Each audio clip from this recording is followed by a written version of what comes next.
आदरणीय पत्रकार मित्रहरू, यहाँ उपस्थित अन्य महानुभावहरू, चौथो प्राङ्गारिक कृषि मेला 2076 को प्रेस मिटमा यहाँहरू सबैलाई स्वागत गर्न चाहन्छु। कार्यक्रमलाई अगाडि बढाउनका लागि म पहिला त सर्वप्रथम हामीले 1 बजी सुरु हुने भनेको विशेष कारणले गर्दाखेरि 1:30 मा सुरु गऱ्यौँ, त्यसको लागि क्षमा माग्दै कार्यक्रमलाई अगाडि बढाउन चाहन्छु। कार्यक्रमलाई अगाडि बढाउने क्रममा आसन ग्रहणको कार्यक्रम रहेको छ। पूर्व गृह राज्य मन्त्री, अर्ग्यानिक एसोसिएसन नेपालका अध्यक्ष तथा Kanchenjunga tea estate and research सेन्टरका अध्यक्ष दीपक प्रकाश बास्कोटालाई म आसन गरिदिनु हुन आग्रह गर्दछु र सँगसँगै छुटाउनै नहुने उहाँ अर्ग्यानिक प्राङ्गारिक खेतीको अभियन्ता र सुरुवातकर्ता पनि हुनुहुन्छ। त्यस्तै गरेर अर्ग्यानिक एसोसिएसन नेपालका उपाध्यक्ष प्रेम लामाजी, उहाँ उद्यमी, फलफुल तथा तरकारी जन्य एकैछिनमा जो बाटोमा हुनुहुन्छ, एकैछिनमा उहाँ आउनुहुन्छ। आएपछि उहाँ आसन ग्रहणका लागि अगाडि आउनुहुने पनि अर्ग्यानिक एसोसिएसनको तथा मेला संयोजक शान्ता बास्कोटा कोइरालालाई पनि म मञ्चमा आसन ग्रहण गरिदिनु हुन अनुरोध गर्दछु र अब छुटाउनै नहुने अर्को चाहिँ अर्ग्यानिक अभियन्ता भन्दा फरक नपर्ला। त्यस्तै गरेर व्यापार तथा निर्यात प्रमोसन केन्द्रका मिन बहादुर कुमार सरलाई पनि म मञ्चमा आसन ग्रहण गर्न अनुरोध गर्न चाहन्छु। यो अर्ग्यानिक यो चौथो प्राङ्गारिक कृषि मेला यहाँसम्म आइपुग्दाखेरि एउटा प्राइभेट सेक्टरले सुरु गरेको मेला र बिस्तारै यहाँ गभर्मेन्ट सेक्टरबाट पनि हामीलाई थोरै सहयोग मिलिरहेको छ, त्यसको लागि पनि धन्यवाद दिन चाहन्छु। त्यस्तै को अर्गनाइजर महिला उद्यमी को तर्फबाट म तारा बास्कोटालाई पनि मञ्चमा आसन ग्रहण गर्न अनुरोध गर्दछु र उहाँले यो मेलाको सबै स्टल बुकिङदेखि लिएर अन्य कामहरूमा पनि को अर्गनाइजरको रूपमा काम गरिरहनु भएको छ। त्यस्तै गरेर अनुरोध गर्दछु। त्यस्तै गरेर को अर्गनाइजरकै रूपमा काम गर्ने र को organiser Baskota group of industries private लिमिटेडका सञ्चालक चन्द्रकला बास्कोटा, महिला उद्यमी, उहाँलाई पनि यहाँ मञ्चमा आसन ग्रहण गरिदिनु हुन अनुरोध गर्दछु।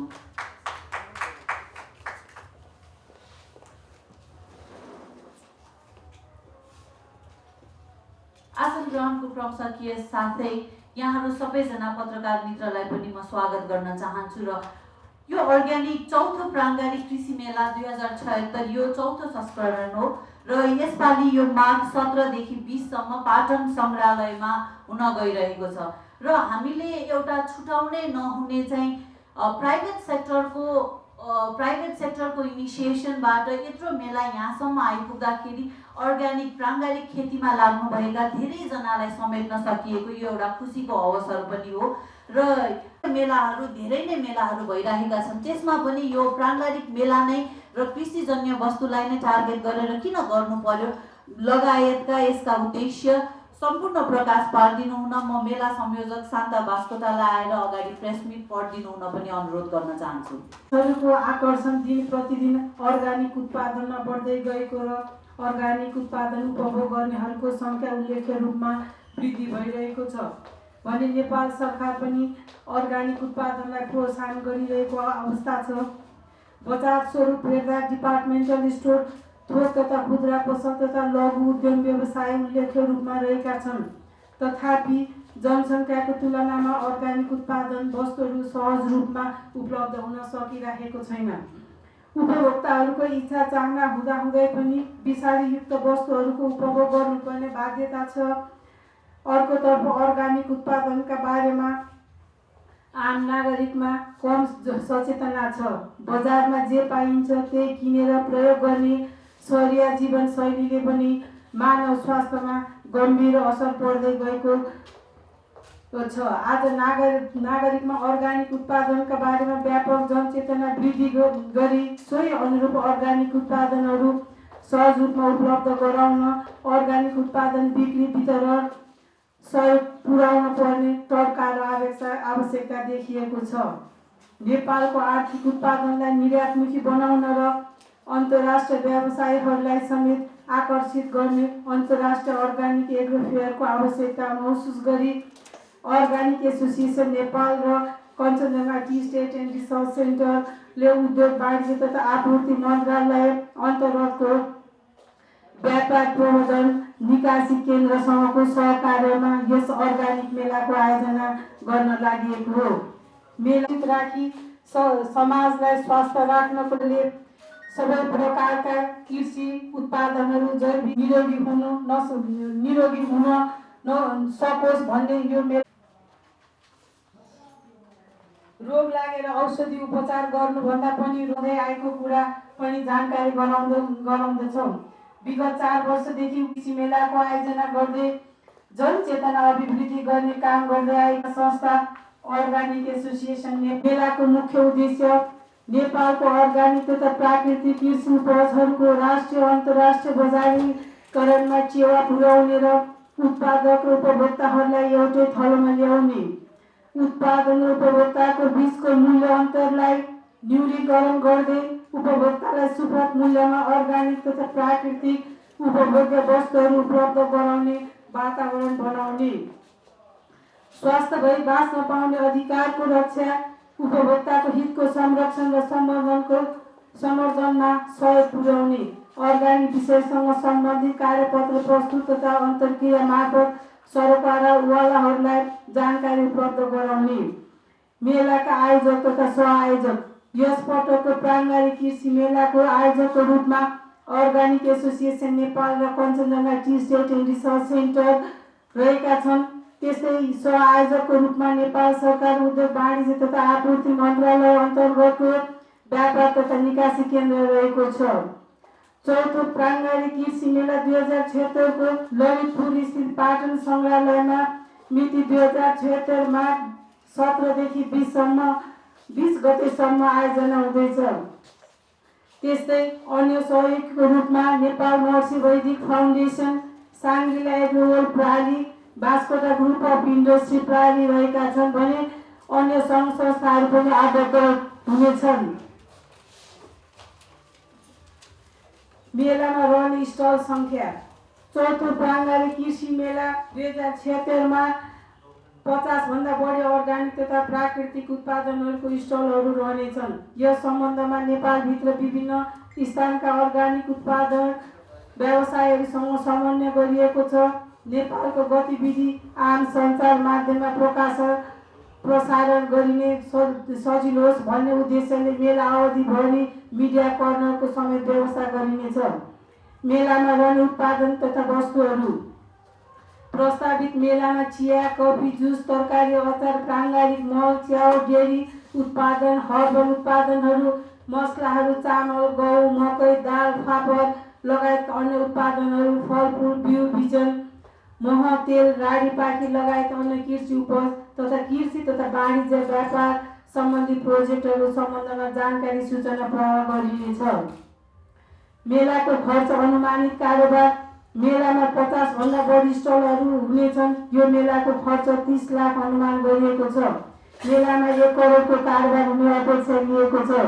मेला सञ्चालन खर्च मेला सञ्चालन गर्नको लागि नेपाल सरकार उद्योग वाणिज्य तथा आपूर्ति मन्त्रालय अन्तर्गत व्यापार तथा निकासी प्रबन्धन केन्द्रको सहयोग रहेको छ। साथै स्टल बिक्रीबाट उठ्ने रकमबाट मेला सञ्चालन गरिनेछ। अब यो चाहिँ म मेला संयोजक भएको हैसियतले सम्पर्क व्यक्ति चाहिँ यहाँहरूलाई केही आज प्रेस मिटमा कुरो गरिसकेर पनि केही सोध्न पर्यो, यहाँले अझ अर्गानिक उत्पादनलाई प्रमोसन गर्नको लागि चाहिँ केही जिज्ञासा रह्यो भने यहाँ फोन नम्बरहरू पनि राख्दैछ। अर्गानिक उत्पादन प्राङ्गारिक मेलालाई एकदमै सफल पार्नको लागि यहाँले चाहिँ फेरि केही कुराहरू जानकारी लिएर पनि थप चाहिँ प्रचार प्रसार गर्नुहुन्छ भन्ने आशा पनि गरेको छु। त्यो गर्दा आजको प्रेस मिट चाहिँ मैले यही पढेर समापन गरेको पनि यहाँहरूलाई जानकारी गराएँ। अब यहाँहरूका जिज्ञासाको जवाफ दिन हामी तयार छौँ। धन्यवाद। र अन्य केही मेला सम्बन्धी र प्राङ्गारिक कृषिका बारेमा पनि यहाँहरूलाई केही जिज्ञासा छ भने फ्लोर ओपन गरिएको छ। र यसको एउटा सानो म सूचना के पनि यहाँहरूलाई दिन चाहन्छु भन्दाखेरि अर्ग्यानिक एसोसिएसन नेपालका अध्यक्ष तथा नेपाल कञ्चनजङ्घा टी स्टेटका अध्यक्षले जुन 30 वर्ष पहिला चिया प्राङ्गारिक खेतीबाट सुरुवात गर्नुभएको थियो, दुईटा फेयरमा त्यही चियाले चाहिँ सबैभन्दा राम्रो मेडल नेपालको प्राङ्गारिक चिजहरूले वर्ल्ड क्लासमा गएर कम्पिटिसन गर्न सक्छन् र त्यहाँ कम्पिटिसन गर्दा पनि फर्स्टमा आउन सक्छन् या त अव्वल रहन सक्छन् भन्ने पनि प्रस्तुत गरेको छ। कञ्चनजङ्घाले व्यापार गरिरहेको कुमारी गोल्ड भन्ने चिया कुमारी गोल्ड व्हाइट प्रकाश र लेमन ग्रास फ्लेभरको चिया चाहिँ टोरन्टो टी फेस्टिभलमा उत्कृष्ट भएर सम्मानित भएको छ र त्यस्तै गरेर व्हाइट प्रकाश नाम गरिएको व्हाइट टी पनि ग्लोबल टी फेस्टिभलमा उत्कृष्ट भएर तेस्रो वर्ल्ड वाइडको चियामध्ये तेस्रो उसमा आउन सफल भएको छ। यसका साथै अन्य यहाँ प्राङ्गारिक कृषि मेला 2076 र सँगसँगै योसँग जोडिएका कुनै पनि विषयमा यहाँहरूलाई प्रश्नोत्तर छ भने फ्लोर ओपन गरिएको छ, यहाँहरूले प्रश्न सोध्न सक्नुहुन्छ। भनेर 2017बाट सुरु गर्यौँ। त्यो 2017मा चाहिँ कसरी सुरु गर्यौँ भन्ने सिलसिलामा चाहिँ संसारभरिको अर्ग्यानिक उत्पादन भएर मेला यसरी राख्ने चाहिँ जर्मनीको न्युयोर्कमा चाहिँ हुन्छ। त्यहाँ चाहिँ हामीले पनि अवसर पाथ्यौँ 2017मा जाने। त्यहाँ गएर आइसकेपछि एउटा सानो इनिसिएसन आफ्नै देशमा पनि किन नलिने त भनेर अर्ग्यानिक एग्रोफेयर लगाउने जमर्को गऱ्यौँ। त्यही सिलसिलामा कति मान्छे हुनुहुन्छ त अर्ग्यानिक सर्टिफाई भएर काम गरिरहेको भनेर हेर्दाखेरि त 10-12वटा कम्पनी भन्दा हामीले खासै पाएनौँ 2017मा। तर त्यो पनि धेरै चिया, कफी, फ्रेस भेजिटेबल र फलफुलमा पाइयो। यो भनेको चाहिँ नेपाल सरकारले अर्ग्यानिक सर्टिफिकेसन दिन नसकिरहेको अवस्थाको कारण इन्टरनेसनल मार्केटबाट सर्टिफिकेट लिनुपर्ने भएको कारणले गर्दा एकदमै थोरै लाइसेन्स प्राप्त उद्योग व्यवसायीहरू चाहिँ एकदमै थोरै हुनुहुन्छ। तर पनि त्यही दौरानमा हामीले 2018तिर चाहिँ फेरि अरू एउटा डोनर एजेन्सीले चाहिँ अर्ग्यानिक सर्टिफिकेसनमा सहयोग गरेको कारणले गर्दाखेरि चाहिँ अहिले चाहिँ त्यो रेसियोमा बढेर नेपालमा अर्ग्यानिक सर्टिफाई भएको कम्पनीहरू चाहिँ 15-18वटा हुनुहुन्छ। तर सँगसँगै उहाँहरूले चाहिँ प्रत्येक साल रिन्यू गर्न नसकेको कारणले गर्दाखेरि ठ्याक्कै डाटा चाहिँ 20 या 22, 10 वा 12 भनेर भन्न सकिन्न। तर पनि 12-15वटा चाहिँ इन्टरनेसनल सर्टिफिकेट लिएर त्यति कम्पनी हुनुहुन्छ। हामीले किन चाहिँ अर्ग्यानिक तथा नेचुरल मेला राख्यौँ भन्ने कुरा पनि अर्ग्यानिक सर्टिफाई भएका कम्पनीहरू थोरै, लाइसेन्स प्राप्त भएका पनि कम भएको कारणले गर्दाखेरि नेचुरल ग्रो भएका तर उहाँहरूको चाहिँ अर्ग्यानिक हुँदाहुँदै पनि सर्टिफिकेट नभएको कारणले गर्दाखेरि यो अर्ग्यानिक हो भनेर एक्सपोर्ट गर्न नसकिने अवस्थाको कारणले गर्दाखेरि चाहिँ अहिले ठ्याक्कै सङ्ख्यामा चाहिँ 15-20वटा कम्पनीहरू छन्। यो चाहिँ कुन कुन जिल्लामा भनेर सोध्नु भएको थियो। जिल्लामा चाहिँ पूर्व पश्चिमतिर हुन्छ। अहिले जस्तै जिल्ला नै तोक्ने हो भने चाहिँ पाँचथरमा छ, इलाममा छ, अनि गुल्मी जिल्लाहरूमा चाहिँ अर्ग्यानिक सर्टिफाई भएको छ। हाम्रो उपाध्यक्षज्यूको चाहिँ काभ्रे र नवलपरासीमा छ। यही जिल्लामा चाहिँ विभिन्न प्रोडक्टहरूको चाहिँ सर्टिफाई भएको भएर मेन चाहिँ 5-6वटा जिल्लामा छ अर्ग्यानिक अभियानलाई अगाडि बढाउनु भएको। त्यो जिल्लामा विभिन्न फलफुलहरू, चिया, कफी, लेमन ग्रास, स्पाइसेसहरू के हुन्छ त्यसलाई हेरेर ती सबै चिजहरूमा चाहिँ अर्ग्यानिक सर्टिफिकेसन प्राप्त भएको अवस्था छ। धन्यवाद। फेरि पनि म पत्रकार साथीहरूलाई एउटा सानो जानकारी के गराउन चाहन्छु भन्दाखेरि हामी प्राङ्गारिक कृषि मेला भन्दै गर्छौँ। अर्ग्यानिक मुभमेन्ट यसरी बजारभरि यसको धेरै नै कुराहरू उठिरहेको छ। तर आजको दिनसम्म पनि नेपाल सरकारले कुनै पनि यो सर्टिफाइड गर्ने बडीको स्थापना या नेपालमा सर्टिफाइड बडीको स्थापना हुन सकेको अवस्था छैन। र जहाँ अहिले अर्ग्यानिक सर्टिफिकेसनको कुरा आउँछ विदेशी मापदण्ड अनुसारले युरोप, अस्ट्रेलियादेखि लिएर विभिन्न देशहरूबाट हामीले अर्ग्यानिक सर्टिफिकेसन लिनुपर्ने हुन्छ, जसको कस्ट चाहिँ एकदमै धेरै छ र त्यसको लागि गभर्मेन्टको तर्फबाट पनि ध्यान आकर्षण हुन चाहिँ जरुरी छ। र यो कुरालाई पनि सम्प्रेषण गरिदिनु हुन अनुरोध गर्दै अन्य जिज्ञासा भए यहाँले आफ्नो जिज्ञासा राख्न सक्नुहुन्छ। नत्र भने चाहिँ अब यो अर्ग्यानिक मुभमेन्टको बारेमा र अन्य केही कुराहरू पनि प्रश्न पारिदिनको लागि यस नेपाल अर्ग्यानिक एसोसिएसन नेपालका अध्यक्ष दीपक प्रकाश बास्कोटालाई म ड्यासमा निम्ताउन चाहन्छु। मलाई धेरैतिर जाँदाखेरि क्वेसन गरिने गर्छ, अर्ग्यानिक नै भनेको के हो, अर्ग्यानिक नै किन चाहियो, भनेर पनि आउँछ। अहिले जस्तो एकजना मित्रले यो देशभरि यसको चाहिँ फैलावट कति भएको छ भनेर प्रश्न गर्नुभयो। वास्तवमा यसको यकिन आँकडा लिन पनि सकिएको छैन।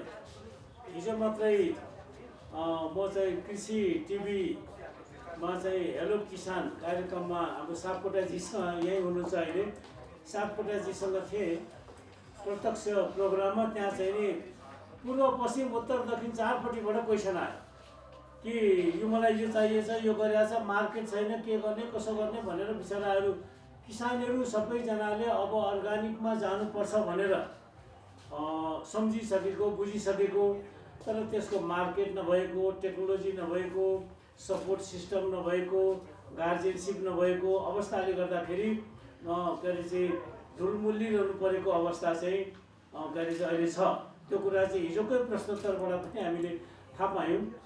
त्यस कारणले म यसको बारे अलिकति यहाँहरू विभिन्न क्षेत्रबाट आउनुभएको छ र तपाईँहरूले यसलाई अलिकति बुझेर क्लियरली प्रश्न पारिदिनु भयो भने पक्का पनि हाम्रो के अरे चाहिँ कृषिमा काम गर्ने के अरे चाहिँ कृषकको अनि कृषिलाई प्रवर्धन गर्ने सरकारी निकायको, यसलाई चाहिँ कृषिलाई के अरे चाहिँ सपोर्ट गर्ने डोनरको, यी सबैको ध्यान आकृष्ट हुने थियो भन्ने मलाई लागेको छ। र कृषि वास्तवमा नेपालको कृषि आफै अर्ग्यानिक थियो। अर्ग्यानिक भनेको कुनै नयाँ नौलो कुरा होइन रहेछ। जुन कृषि हिजो हाम्रा पिता पुर्खाले गर्थे त्यो हामीले छाड्यौँ, त्यही थियो अर्ग्यानिक, त्यही थियो वैदिक कृषि। त्यसलाई हामीले आधुनिक विज्ञानको नाममा के गर्यौँ भने केमिकल विषादी ल्याउने अनि गाई भैँसी पाल्न छाड्ने, यसबाट उत्पादन गर्नेको कम्पोस्ट मल प्रयोग नगरेर झोलामा ल्याएर बोरामा ल्याएर किनेर ल्याएर प्रयोग गरेको चाहिँ प्रयोग गर्न सजिलो मल चाहिँ नि प्रयोग गर्न थाल्यौँ। तर त्यसले के इम्प्याक्ट गर्छ, के असर पार्छ जमिनमा, के अरे चाहिँ शरीरमा अनि वातावरणमा भन्ने कुरा हामीलाई थाहा भएन। त्यस कारणले गर्दाखेरि अहिले सबैलाई थाहा भयो जुन वैज्ञानिकहरूले यो उत्पादन र जनसङ्ख्यालाई मिट गर्नुपर्छ भनेर, जस्तो कि के अरे माल्थसियन थ्योरी अफ पपुलेसन भन्ने थियो, त्यसले के भन्यो, उहिले इकोनोमिक्समा आउँछ यो कि जनसङ्ख्या यसरी बढेर जान्छ, उत्पादन चाहिँ बढ्न सक्दैन। त्यस कारणले गर्दाखेरि अब आधुनिक टेक्नोलोजी ल्याउनुपर्छ, केमिकल विषादीको प्रयोगद्वारा उत्पादनलाई पनि वृद्धि गर्दै जानुपर्छ, अनि मात्रै जनसङ्ख्या र उत्पादनको के अरे चाहिँ सन्तुलन हुन जान्छ भन्ने यस्ता वैज्ञानिकहरूले सिद्धान्तहरू प्रतिपादन गर्दै गएपछि अनि त्यो के हो त भन्दा केमिकल विषादीको उत्पादन हुँदै गयो। तर त्यसले त्यति बेला यो कुरा भन्न सकेन कि यसले शरीरलाई के गर्न सक्छ, जमिनलाई के गर्छ, वातावरणलाई के गर्छ, यसको असर के पर्न सक्छ भन्ने कुरा के अरे चाहिँ अनुसन्धान हुनै बाँकी रहेर अहिले तिनै वैज्ञानिकहरूले हामीलाई फेरि के सूचित गर्न लाग्यो भने खबरदार यो चिज मात्रै प्रयोग गर्नु नहुने रहेछ, यसमा चाहिँ अब अर्ग्यानिक म्याटर भएको चाहिँ फर्टिलाइजरहरू पनि प्रयोग गर्नुपर्छ, सकेसम्म नेचुरल फार्मिङ गर्नुपर्छ, प्राकृतिक हिसाबले जैविक प्रणालीलाई के अरे उपयोग गर्नुपर्छ भने फेरि उनीहरूले भन्न थाले। त्यस कारणले गर्दाखेरि अहिले संसारमा एउटा नयाँ वैज्ञानिकहरूको अनुसन्धान के भएको छ भन्दाखेरि पूर्वीय देशमा, जसलाई हाम्रो चाहिँ पुर्खाहरूले यसलाई वैदिक पनि भन्दा रहेछन्, त्यो वैदिक प्रणाली अथवा त्यसलाई अहिले हामी चाहिँ अङ्ग्रेजी भाषामा अर्ग्यानिक भन्छौँ, त्यो जैविक प्रणाली यो चाहिँ सर्वश्रेष्ठ प्रणाली रहेछ। यो प्रणालीद्वारा गयो भने चाहिँ हाम्रो खेती किसान र जमिन वातावरण कहीँ पनि असर पनि पार्दैन, नकारात्मक असर पार्दैन र यसैमा जानुपर्छ भने उनीहरूको पनि अहिले इन्भेन्सन यतापट्टि आएको छ। र हामीले त नेपालमा धेरै पहिला सुरु गऱ्यौँ, जुन बेला सरकारले हामीलाई, मेरो एजका धेरै मान्छेहरू, म पनि गएँ ट्रेनिङमा, सरकारले आफै जेटिए के अरे पिटिए भन्नेहरूलाई पठाएर भत्ता दिएर बोलाएर ल यति फर्टिलाइजर यसरी प्रयोग गर्नु, केमिकल यसरी प्रयोग गर्नु भनेर चाहिँ हामीलाई ट्रेनिङ दिन्थे। त्यो ट्रेनिङ पछाडि मल आउँथ्यो र अनि त्यो बेला चाहिँ साझा भन्ने थियो, त्यो साझाले चाहिँ मल बाँड्थ्यो अनि कृषि सामग्री संस्थानले पठाउँथ्यो, के अरे चाहिँ बिउ बाँड्थ्यो, विषादी बाँड्थ्यो र त्यो प्रयोग गर्दा गर्दा गर्दा बानी अहिले हाम्रो बिग्रिसकेको छ। र अब हामीले अर्ग्यानिक भन्नु पर्यो। अर्ग्यानिक भन्दाखेरि के बुझ्नु पर्यो भन्दा कम्प्लिटली त्यो विषादी र केमिकल रहित हुनु पर्यो। अनि त्यसमा अरू धेरै डिसिप्लिनहरू छन्, जस्तै चाहिँ चाइल्ड लेबर प्रयोग गर्नु भएन, वातावरणलाई सन्तुलन राख्नु पर्यो, त्यसमा चाहिँ ज्यालामा पनि सरकारले तोकेको ज्याला दिनु पर्यो आदि धेरै कुराहरू राखेर अहिले चाहिँ अर्गानिक सर्टिफिकेसन गर्ने एसोसिएसनहरू संस्थाहरू के अरे विश्वव्यापी तयारी छन्। ती संस्थाहरूलाई चाहिँ एउटा के अरे आइफम भन्ने संस्था छ, international federation of organic agriculture movement भन्ने, त्यसले एक्रिडिएसन गरेका एसोसिएसनहरूले मात्रै सर्टिफिकेसन इस्यु गर्न पाउँछन् र त्यस्ता सर्टिफिकेसन इस्यु गर्न पाउने अर्गनाइजेसनहरू 25-30 वटा अर्गनाइजेसन छन् अहिले संसारभरि र तिनीहरूले सर्टिफिकेसन प्रदान गरेपछि अनि त्यो लाइसेन्स चाहिँ हामी हेर्न सक्छौँ जहीँ बसेर पनि। अहिलेको नेटको सुविधा भएको ठाउँमा जहीँ बसेर पनि त्यसको लाइसेन्स हामी एक्सप्लोर गर्न सक्छौँ र त्यसले भनिदिन्छ कि यो अर्गानिक हो, यहाँ विषादी छैन, केमिकल छैन, शुद्ध उत्पादन गरेको छ, यसले वातावरणलाई सन्तुलनमा राखेको छ, सबै कुराको ग्यारेन्टी उसले गरिदिन्छ र अनि उपभोक्ताले त्यसको विश्वासमा त्यो अर्गानिक उत्पादन खाने गरेको छ। र यसलाई अरू देशहरूले सक्ने देशहरू आफ्नै देशमा गरेका छन्। जस्तो जापानले त्यहाँको कृषि मन्त्रालयले आफै कन्ट्रोल गरेपछि आएर अमेरिकाले हरेक स्टेटमा आफ्नो आफ्नो के अरे स्टेट ल बनाएर कन्ट्रोल गर्दै थियो र पछाडि फेडरल ल सङ्घीय कानुन बनाएर पनि सन् 2004 देखि होला फेरि त्यसले चाहिँ के अरे चाहिँ अमेरिकाभरि पनि यो लागू गर्न थालेको छ। त्यस्तै गरेर तपाईँको इन्डियाले आफ्ना हरेक स्टेटमा आफ्नै किसिमले लागू गरेको छ। यसरी हरेक देशले आफ्नो आफ्नो रुल रेगुलेसन बनाएर काम गरेका छन्। युरोपमा युरोपियन युनियनको मापदण्ड अनुसार यसलाई काम गरिएको छ र अहिले संसारका सबै विकसित देशहरूले अर्गानिकलाई के गर्न लागे भन्नुहुन्छ भने हाम्रो उत्पादन 80% बढाउँदै जाने, आयात 80% चाहिँ बढाउँदै जाने अर्गानिकमा र यति वर्षमा चाहिँ देशलाई पूर्ण अर्गानिक बनाउने 100% अर्गानिक बनाउने भन्ने प्लानिङसँग संसार अगाडि बढेको छ। अब नेपालमा पनि आफ्टर लङ चाहिँ स्टडी भर्खर चाहिँ नि सरकारमा एउटा एवारनेस के आयो भने नागको माध्यमद्वारा अलिअलि यसको चाहिँ नि के भन्छ चेतनामूलक कार्यक्रमहरू सरकारले पनि दिँदै आएको छ कृषि मन्त्रालयले। तर कृषि मन्त्रालयले गएको साल नै गएको आर्थिक वर्षमा होला एउटा चाहिँ कार्यक्रम सम्पन्न गर्यो। एउटा चाहिँ बजेट छुट्याइदियो सरकारले, यसको चाहिँ आयोग गठन गर्यो।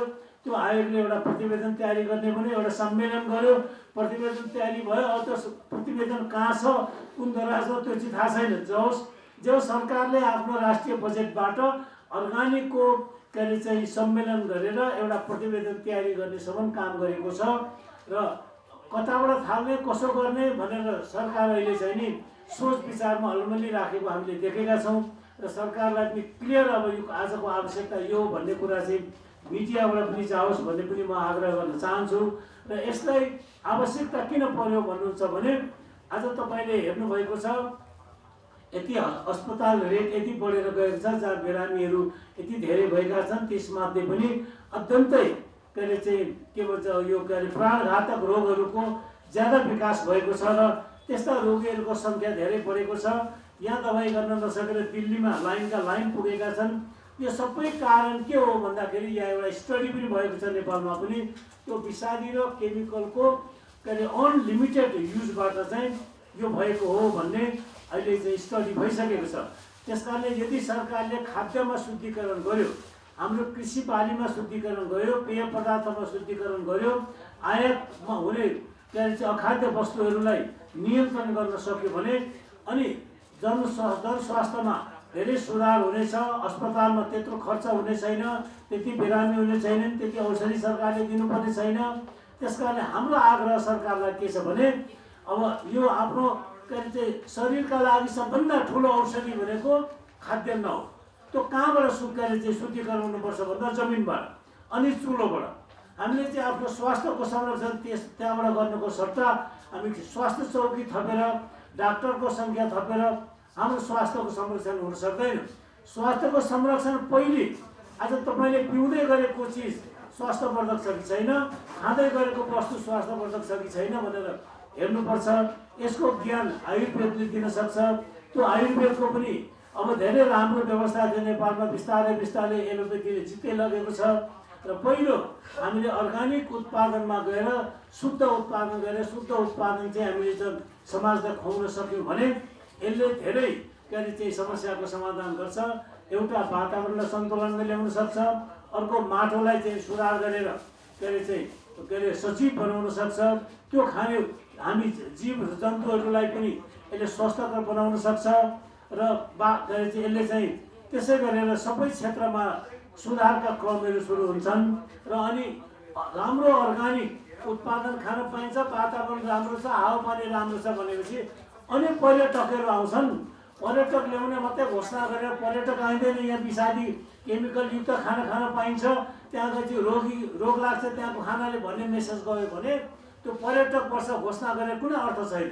त्यस कारण पहिलो शर्त हामीले आफूलाई, आफ्नै देशलाई, आफ्नै भूमिलाई, आफ्नै परिवारलाई, आफ्नै जमिनलाई शुद्धिकरण गर्नुपर्छ। त्यसको लागि हामी यो अर्गानिक जैविक अभियान भन्छौँ र त्योभन्दा माथिल्लो गएर त वैदिक भनिँदो रहेछ। त्यो वैदिक भन्ने चाहिँ हाम्रा पुर्खाहरू, तपाईँहरू धेरै अहिले यङ पत्रकारहरूमा देखिराखेका छु। हाम्रो पालामा नै हामीले के भेटेका थियौँ भने कि तपाईँको खेती गर्दाखेरि चाहिँ मानिलिउँ धानको खेती गर्नु पर्यो भने बिउ राख्ने दिन पनि बिउ पनि छानेर बल्याउने भन्थ्यो, आफ्नै बिउ राख्नुपर्ने त्यसलाई चाहिँ नि। अनि बिउ राख्ने दिन साइत हेरेर बिउ राख्न जानुपर्ने, अनि रोपाइँ गर्न जाँदा पनि साइत हेरेर रोपाइँ गर्नुपर्ने। मुहुर्त, ज्योतिषीय मुहुर्त हेर्नुहोस्, अहिले पनि पात्रमा हेर्नुहोस् त्यहाँ सबै किसिमको मुहुर्तहरू लेखिदिएको हुन्छ। मुहुर्त हेरेर बिउ राख्ने, मुहुर्त हेरेर रोपाइँ गर्ने, मुहुर्त हेरेर नअघि खाने साइत गर्ने, मुहुर्त हेरेर तपाईँको चाहिँ काट्ने, दाइँ गर्ने, ढिकुटीमा राख्ने, अनि धान निकाल्दाखेरि पनि साइत हेरेर निकालेर कुट्ने खाने चलन थियो। आज त्यो चलन हरायो। त्यसमा चाहिँ के देखिन्थ्यो त भन्दाखेरि कहिले पनि उत्पादन घटेको थिएन, त्यो खाएर कोही रोगी बिरामी हुनु परेको थिएन र त्यो आफैमा एउटा चाहिँ नि महाऔषधि हो। त खाद्यान्न त्यस्तो चिज हो, आज अस्पतालको दबाईले मात्रै कसैलाई निको पार्नेवाला छैन। त्यस कारण पहिलो तपाईँले खाने चिजहरू शुद्ध भयो भने दबाई कम प्रयोग गर्न सकिन्छ। अस्पतालले गरेको दबाई पनि अनि त्यसले सहायक हुन सक्छ र यसका निमित्त राष्ट्रव्यापी क्याम्पेन गर्नका लागि हामी त केही यसको लागि अभियन्ताहरू मात्रै हौँ। सरकारले आफ्नो राष्ट्रिय बजेटद्वारा नै देश र जनताको हितमा यो काम गर्न थाल्यो भने यसको चाहिँ राम्रो उपलब्धि हुनसक्छ। अन्यथा अब पहिले मान्छे नै रोगी बिरामी भयो भने त्यसबाट के विकासको अपेक्षा गर्ने, के चाहिँ शान्ति र समृद्धिको अपेक्षा गर्ने। त्यसका लागि पहिलो शर्त भनेको हाम्रो चाहिँ खाद्य पदार्थ शुद्धिकरण हुनु पर्यो। त्यसका लागि जमिनलाई बचाउनु पर्यो। जमिन भनेको हाम्रो मातृभूमि हो। आमालाई चाहिँ विष लगाइदिने अनि सधैँ बिरामी पार्ने अनि आमाले दुध खान दिँदैन भनेर चाहिँ आमालाई गाली गरेर हिँड्ने, यस्तो चाहिँ अनैतिक काम हामीबाट भइराखेको छ। यो आध्यात्मिक दृष्टिकोणले पनि ठुलो अपराध हामीले गरिराखेका छौँ। यो कुरालाई कि यो पढ्ने हाम्रा चाहिँ पाठकहरूलाई, नीति निर्णायकहरूलाई टच गर्ने गरी तपाईँहरूले चाहिँ नि राम्रोसँग लेखिदिनु भयो भने हामी अत्यन्तै खुसी हुनेछौँ। म यति भनेर मेरो भनाइ यहाँ अन्त गर्न चाहन्छु। तपाईँलाई लागेको जिज्ञासा छ भने फेरि चाहिँ नि प्रश्न गर्न सक्नुहुन्छ। धन्यवाद। सहयोग गर्न तयारी छौँ। सरकारले हाम्रो के सहयोग लिन चाहन्छ हामी जहिले पनि ओपन छौँ।